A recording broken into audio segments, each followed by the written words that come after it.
concept of the Satanic New World Order has been a topic of debate and speculation for many years, with some believing it to be a secretive and powerful group working to control and manipulate world events.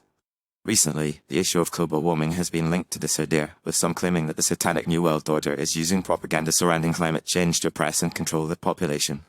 This claim suggests that the Satanic New World Order is using the threat of global warming to instill fear and anxiety in the public, which can then be leveraged to impose restrictive policies and regulations that erode personal freedoms and increase government control. Proponents of this theory argue that the emphasis on reducing carbon emissions and transitioning to renewable energy sources is not actually about protecting the environment, but rather about creating a new world order in which the ruling elite can exert total control over the population. One of the primary ways in which the Satanic New World Order is alleged to be using global warming propaganda is through the manipulation of scientific data and research.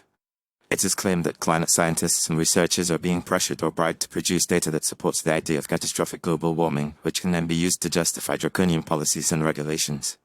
This can include everything from strict limits on energy consumption and production to the imposition of carbon taxes and other forms of economic control. Another way in which the Satanic New World Order is using global warming propaganda is through the promotion of a culture of fear and guilt. By constantly bombarding the public with dire warnings about the impending apocalypse and emphasizing the role of human activity in causing climate change, the ruling elite can create a sense of collective guilt and responsibility. This can then be used to justify the imposition of restrictive policies and regulations, as well as the redistribution of wealth and resources to support the supposed fight against climate change.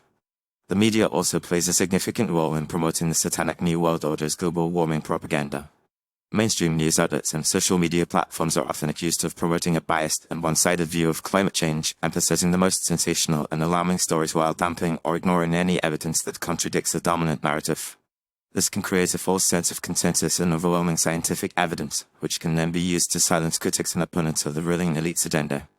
Furthermore, the Satanic New World Order's use of global warming propaganda is also linked to the concept of sustainable development and the United Nations Agenda 21.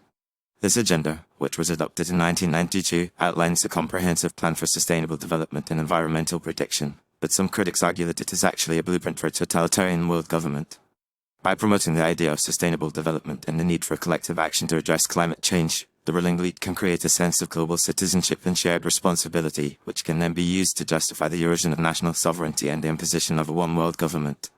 In conclusion, the idea that the Satanic New World Order is using global warming propaganda to oppress and control the population is a complex and multifaceted one. While it is difficult to separate fact from fiction, it is clear that the issue of climate change has been highly politicized and is being used to justify a range of policies and regulations that have significant implications for personal freedoms and national sovereignty. As such, it is essential to approach this issue with a critical and nuanced perspective, recognizing both the legitimate concerns about environmental protection and the potential risks of manipulation and control.